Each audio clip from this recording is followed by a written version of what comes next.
So here we are again, and round one of this vintage cube, and playing blue-white control, and I've got a decent hand here, so I will keep it. It's got Spell Pierce, card draw, and some mana. So, waiting on Alpha Frog again. I feel like I run into him quite a few times in these cube drafts, so definitely a cube regular.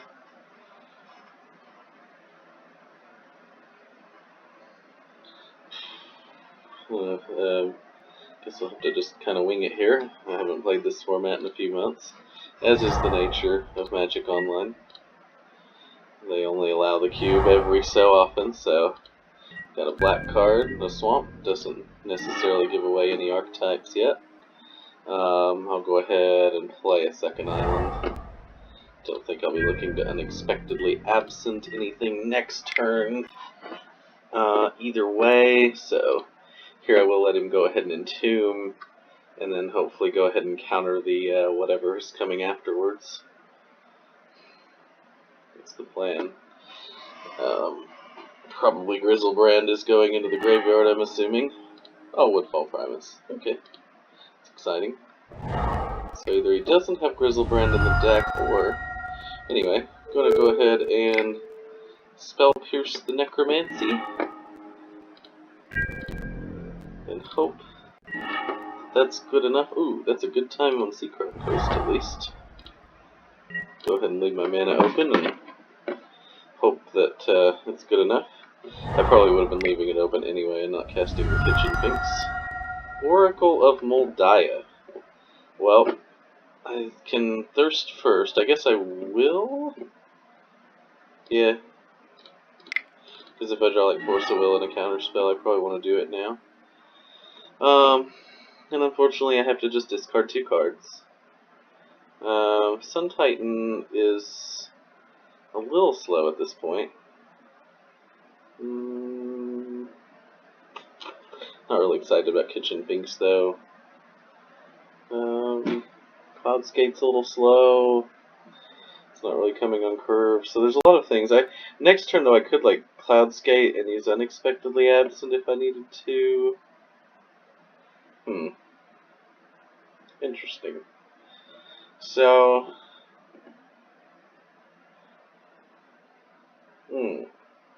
this is tough.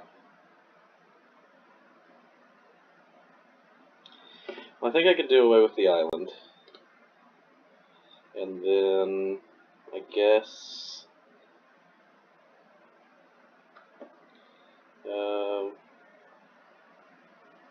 yeah, I guess the Kitchen Finks is probably...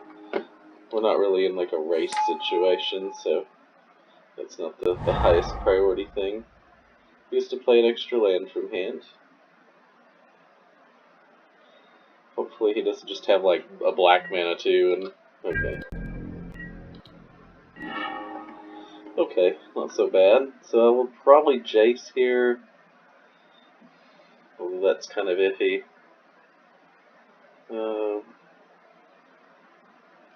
But I do want to draw some cards. I could just pump Jace up to make us both draw a card. Or I could suspend the Cloudskate and keep open Unexpectedly Absent. I'm trying to think how Animate Dead works. Let's see how Necromancy works. If you cast a enchant creature, put onto the battlefield with Necromancy. Put target creature card from the graveyard on the battlefield and attach Necromancy. When it leaves the battlefield, that creature's controller sacrifices. So I guess you have to get it after the creature comes into play for Necromancy. Alright, I think I'm going to go ahead and go with the Unexpectedly Absent plan. Because I don't know exactly what he's going to have this turn, but... in fact, I could, during the draw step, if I see a land on top, go ahead and Unexpectedly Absent the Oracle of Moldiah. Which doesn't seem terrible. At least that would make him tap down his mana to play the Oracle.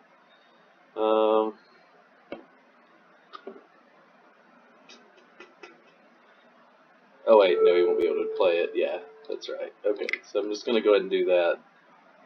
And delay him a turn here with the Oracle, hopefully.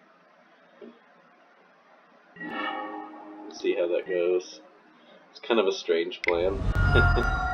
We're in the draw step. Oh, we're not. Okay. I said there was the marker move. How did we end up in the main phase? Alright, so it's Thragtusk time. And now I have Restoration Angel Jace available. I think I could just cast the Jace and go down one on Jace, and then if he kills it, then theoretically Sun Titan brings it back next turn. So I think that's reasonable.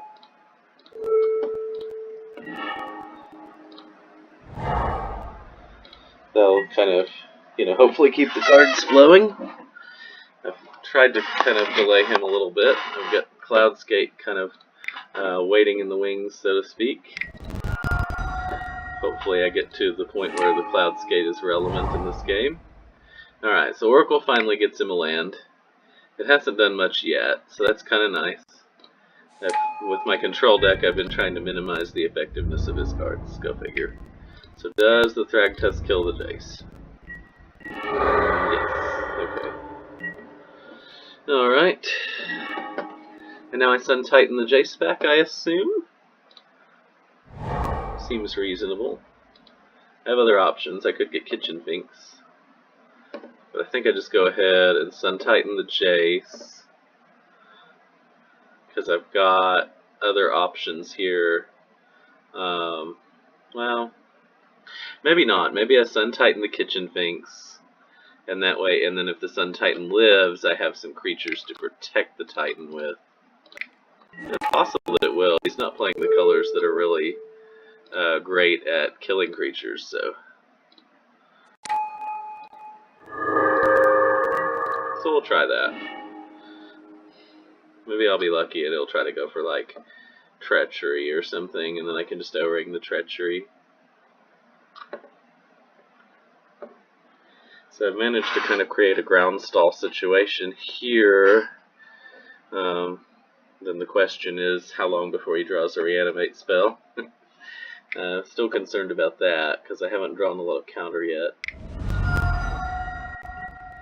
So far I drew the counter that was relevant, though, so that's what matters. Alright, so he's going to draw a card.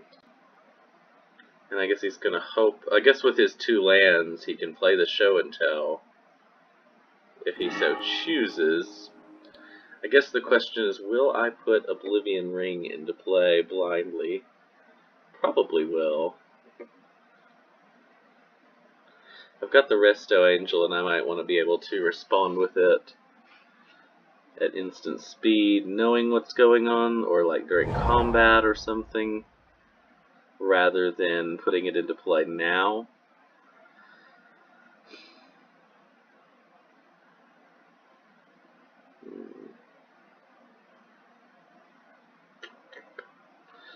Well, let's see.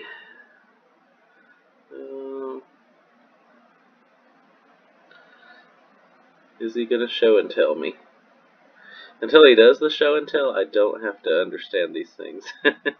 For some reason, I'm thinking there's a card, but is it Emrakul? Like, one of the cards, like, for some reason it matters whether you cast the O-ring or not, it seems like. Or maybe the deck that is concerned about that, it just does it faster than you can cast cards like O-ring, so you have to get it out for free. I can't remember. I'm just babbling about something and trying to explain a scenario I've seen in real constructed matches. And a reason why I might want to put O-ring in, not knowing what the card is that he's putting in. So I'm definitely going to cast the Cloudskate. That's something that's simple. And I guess I'll bounce the Oracle of Moldiah. I don't want his Thragtusk creating more tokens. So yeah, utilize, at least kind of constrict his mana again seems good. Alright, so I guess Sun Titan's attacking. So I can put this Jace back into play. And is Kitchen Finks attacking? Yeah, I think so. And so it's the Cloudskate. Yep, getting in there. Getting aggressive. This isn't a control deck. This is an aggression deck. All about the aggression. At least in this scenario. See, I said my little utility guys would be able to get the job done of the killing. I feel like right now I'm more concerned about what his deck can do than whether or not I have enough guys to kill him with. I think I'll definitely at some point get there if he doesn't do something over the top. Now I got Jace backing me up, so hopefully I can find a way to dig to a counterspell here to make this a more secure situation. So do I go ahead and Restoration Angel the Sun Titan? I could. Then that brings back an island, which isn't super important. I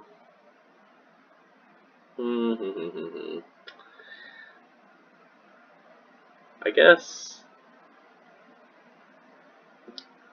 No, I guess I just keep the Restoration Angel back for when I can use it with like the Cloud Skate or get the Finks into combat, take him by surprise that way.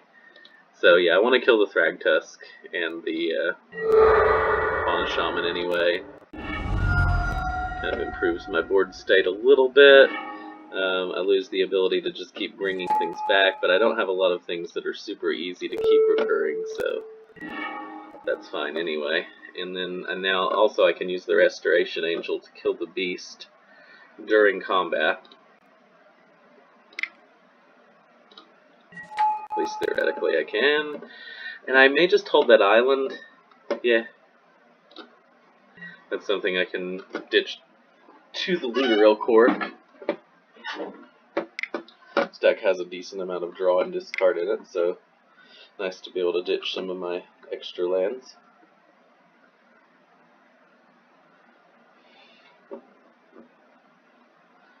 And I'm thinking maybe Oracle of Moldiah, maybe something else. Maybe he's gonna Survival of the Fittest and go get something ridiculous. Just Oracle of Moldiah, that's fine.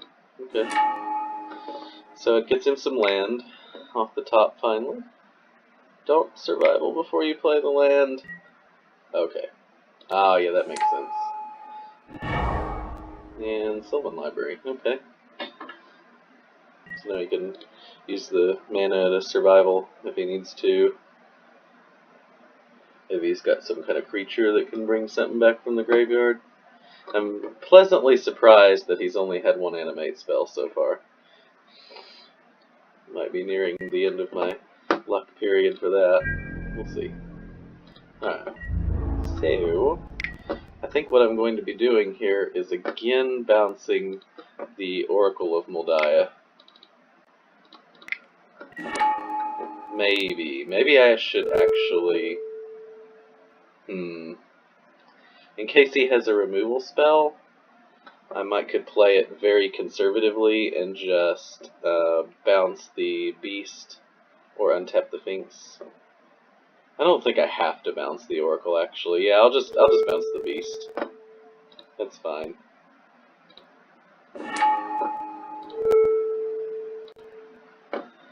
I'm just gonna play that very conservatively. I just don't want something to go wrong that I didn't anticipate here. I want to keep my Jace because there's a lot of really good cards still in my deck that I want to draw, like Counterspell, Force of Will, Ancestral Recall, things like that. Alright, let's get in there. So that's 6, that's 9 if I swing with the Finks. I think I can just keep the Finks back to block with, because he can just block. Nah, we get aggressive. The one card off the Jace now is not... You know, I feel like he's probably going to have to block, basically.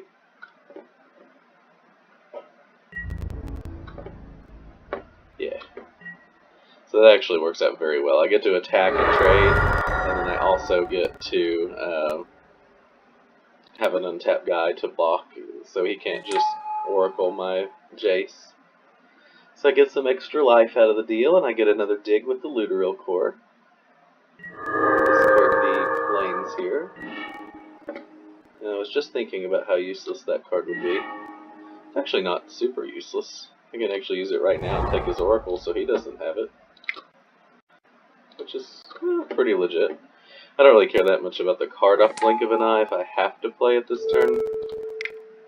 I basically just want to constrict his cards as much as I can. So I'll just go ahead and take that. Alright. Thing in the Ice is not ideal right now, but anyways.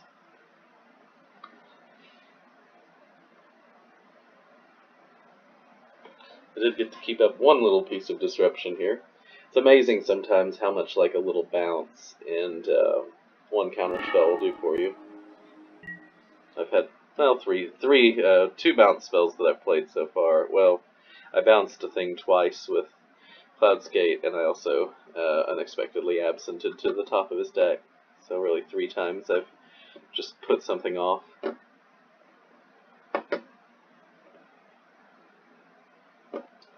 Meanwhile, setting up all of my engines here. So looking pretty good, I think. Still don't know what he's got. He may have just like one card he's drawing to that's just gonna wreck me. It is, after all, Vintage Cube. I'm gonna have like the new Emrakul where he like takes my turn for me or something, and then I take another turn. But I think that would be fine. At this point. Wouldn't be ideal. No, it wouldn't be good at all. Yeah, let's not do that. You get to like O-ring my own thing. Use the Jace to make him draw a card. Alright, Lion's Eye Diamond. Sure thing. Is it combo time? And ditch the Eternal Witness. Okay. I've had this feeling. Alright, so he's popped the he popped the diamond with no cards in hand, so I can't do anything about that. I guess I could Blink of an Eye. I think I'm just going to wait and see what he has. I could like Blink of an Eye the Survival to make him discard it, but that seems like less than useful. Grizzlebrand, okay. So you're going to draw him some cards. Actually, no, that's fine. You can't do that. So yeah, that's great. So I guess I'm just going to O-ring. I'd rather show him the O-ring than show him the Blink of an Eye.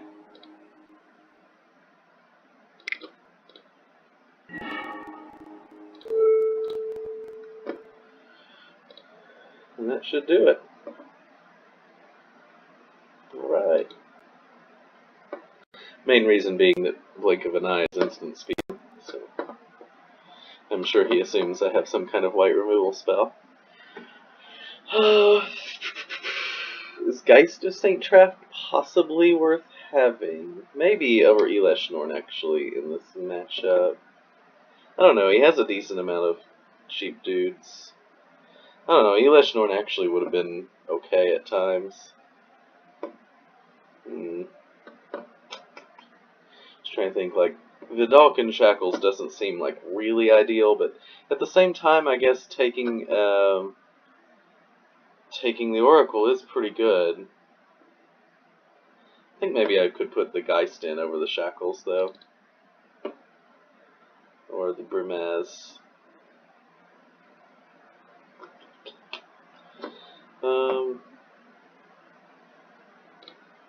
Or the O-Stone. I don't know if I'm really an O-Stone, but probably not. I think it's Geist. I'm going to try the Geist out here. I think the Vidalcan Shackles is really where I want to be. Alright, so I got Geist, could have had Shackles. And I have a kind of an awkward hand. I think I'm just going to mulligan this one. Got a lot of hands that could be better, and then I better just keep this because I'm getting low on cards already. Force of Will seems nice, but at the same time with Chrome Mox is pretty annoying. I think I'm going to keep it on top. I don't like it, but I just really feel that I need a counterspell in this matchup. That's mainly the reason that I mulliganed in the first place, so. had it not been for that, maybe I keep the other hand. I feel like I just need that early interaction. So, I'm gonna play an island. I could play the Chrome Mox and play Search for Esconta. That seems reasonable. Except I'm gonna be minus like all of the cards in my hand very soon. Yeah, it's fine.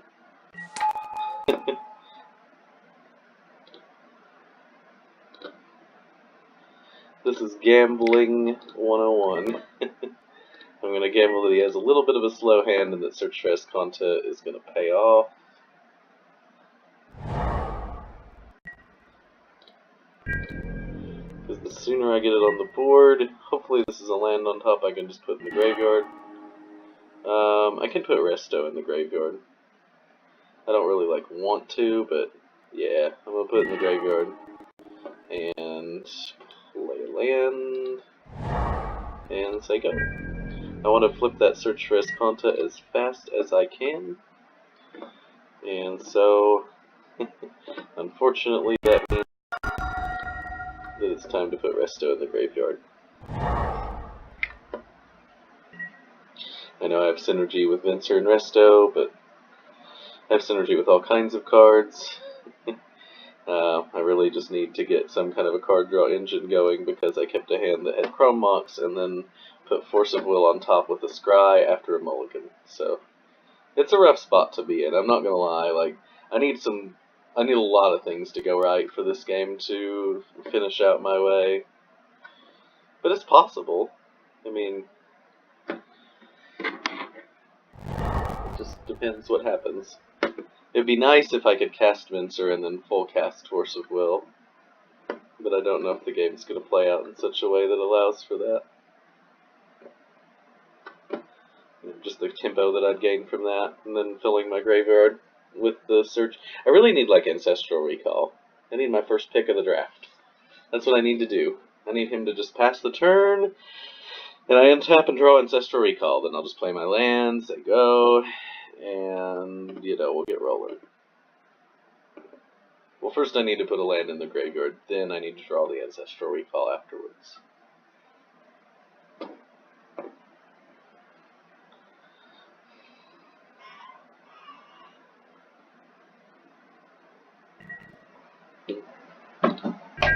Sometimes when you're just sitting and waiting for your opponent to kill you, you have to fantasize about things that could go right to win. Alright, land in the graveyard, Ancestral on top, draw it. Land in the graveyard. Ah! Alright, the land on top was significantly more likely than the Ancestral below it, but this is still fine. I'm pretty happy with the draw of Unexpectedly Absent. Because, that's one more turn that I can delay to dig for my recall, which is really what I'm doing at this point.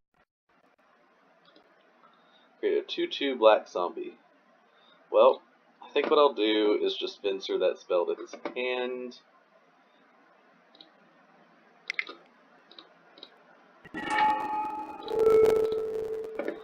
And buy myself a turn, then I have Unexpectedly Absent to back it up.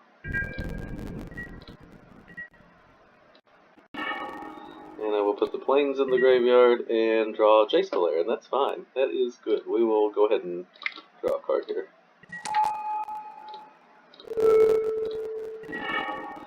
Alright, Force of Will fodder. Exactly how that's supposed to work.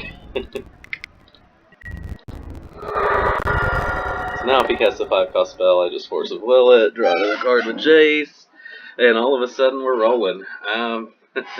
Some of the things I was hoping would go right are going right, so feeling a little more confident about this game than I was a couple turns ago. Unfortunately for him, his deck just hasn't really done much, I think, this game, but he didn't really put me under any pressure in the first couple turns, so the gamble to get Search for Esconta out quickly paid off pretty well. Yep, Entomb's fine. And then counter the spell that comes after it, theoretically. That's the theory. Alright, Force of Will. What's he going after here anyway? Woodfall Primus? Okay. Okay.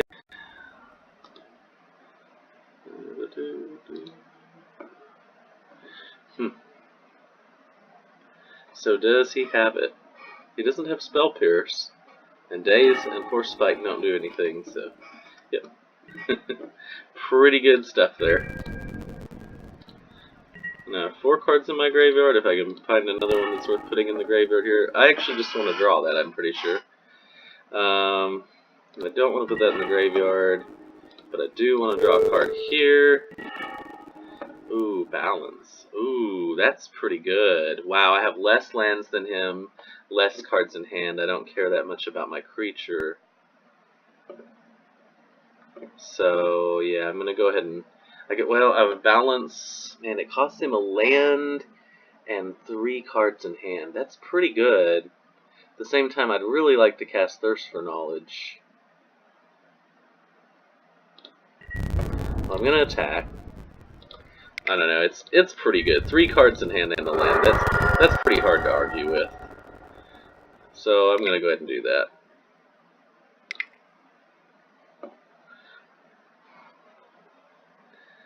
So it cost me a creature. That's fine. The creature did its job, and it helps me fill my graveyard so that maybe next turn I can flip the Search for Esconta to give myself an extra land. I forgot about Search and Jace when I was talking about cards that work well with balance. Like, Jace isn't, like, super great working with balance. I did draw 2 cards off of him, but...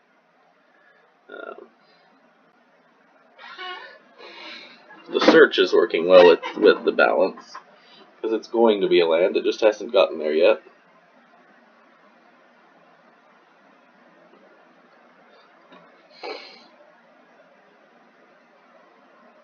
I don't know that this is going to work out in my favor, because, I mean, he still may have, like, a way to reanimate. And maybe then I will wish that I had waited.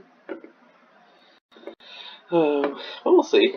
I mean, I still have some good stuff going on, even if he does reanimate. And if all he's reanimating is the Woodfall Primus, then that's not too bad.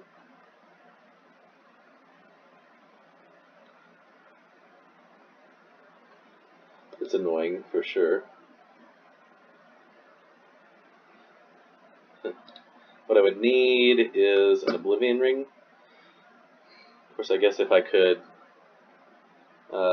put him back with the Unexpectedly Absent, that would work pretty well too, though. Because then he'd have to actually cast it again, which would be probably pretty hard to do. So yeah, that's fine.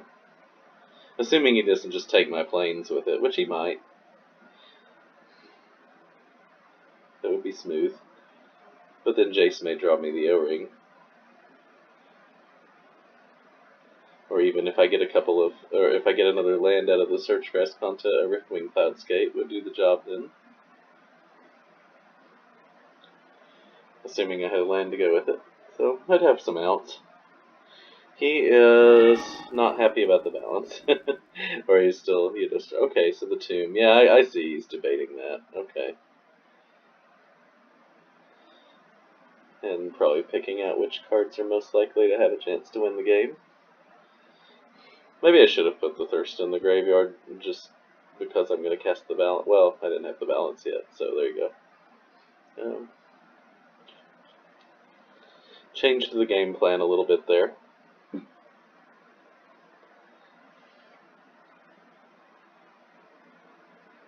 I wonder who I could probably pay attention to the table and see who I passed my Black Lotus to.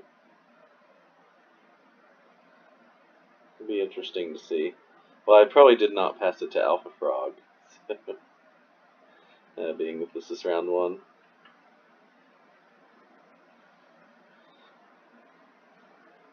If it got to Alpha Frog, something is very wrong with the players in between, and I am in good shape.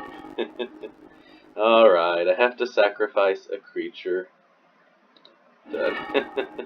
Sacrifice all creatures you control. Okay. Easy. Did it. Alright, and tapping his lands for what? Is it an animate spell? If it is, what is the Primus going to do to me? This guy doesn't have haste, right? Oh, he does have haste, wow.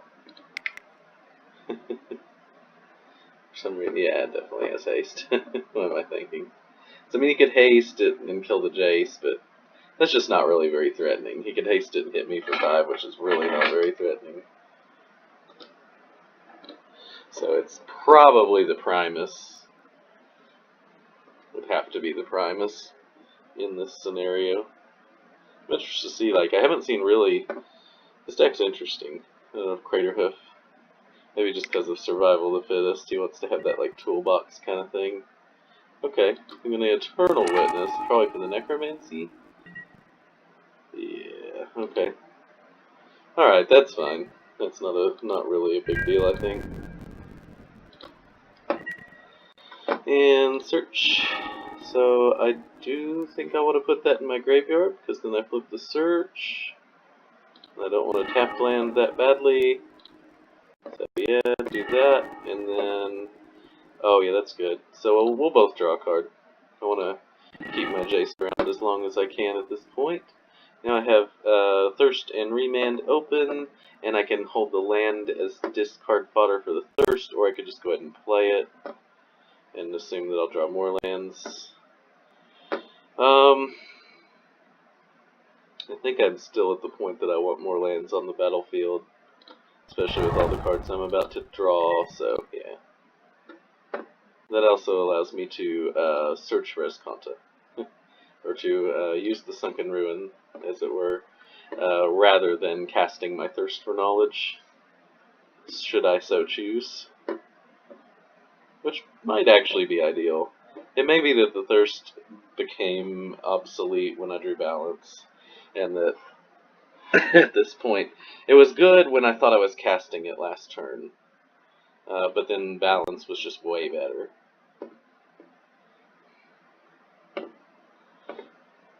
On the other hand, he has really refilled his hand very, very well, because I Jace Belair and a card back in.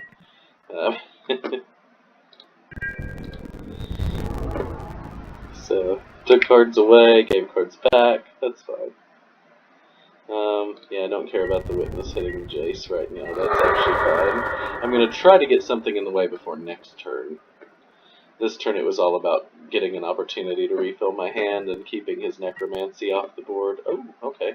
And so he's decided not to activate the... to try the Necromancy into my hand full of cards and my mana. Oh, he's going to do it at instant speed. Sweet. So he would get the Primus, and it would kill a thing. Oh, and then it would die, and then he would still have the Primus. That would be annoying. So I'm going to remand this now. And the Elesh Norn is an ideal way to handle Eternal Witness. Do I take the counterspell, though? Definitely, yes. And then I'll put these on the bottom of my library in this order, which I don't think matters. And then I draw Sun Titan, which is just great.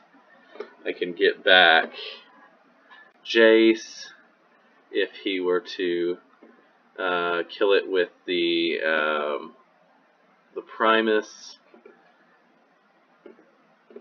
I think I'm going to pump the Jace up. Well, yeah, I'm going to pump the Jace up. I don't think I'm right now going to be ready to catch the Sun Titan, and that's why. Because I'm going to Elesh Norn.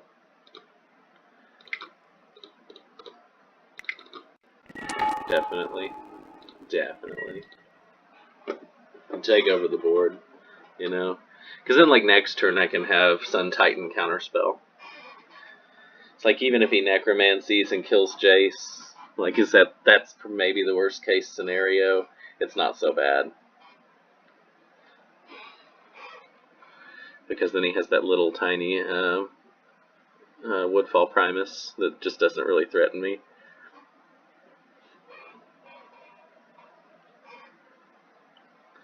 Blue-white control is better than you would expect.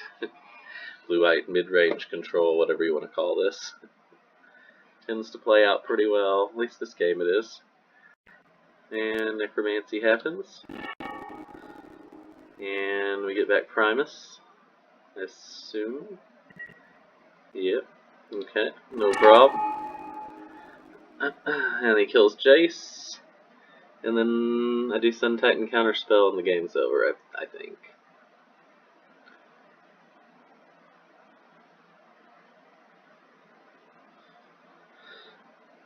I've even got Unexpectedly Absent, so I can just put the Primus on top of his deck. I don't even have to attack through it if I don't want to. Okay, so he's going to go for the Eskenton Ruin. It's fine. So I don't need to get Jace back, so I'm just going to minus it. Draw a card. And I'll play my land, and then I will go ahead and I think I'll just Unexpectedly Absent, really. I want him to draw Woodfall Primus next turn anyway, and I can build my Thing in the Ice up that way. So that's pretty good stuff. And then if he won't cast something for me, I'll just cast Thirst for Knowledge, so that will work out fine. I think this one is well in hand. We've got Counterspell up, lots of cards, lots of board presence, and his life total getting very, very low. And he has very few lands. So, hard to imagine at this point that he has a way back out of this one. Which, if you looked at my hand about 10 turns ago, or, well, about 7 turns ago, I guess, you probably would have said the same thing about me, but it worked out. Power of the Counterspell. Power of the Bounce Control.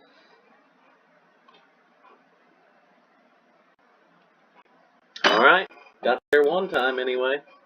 So, looking forward to round 2. Hopefully I'll see you guys there.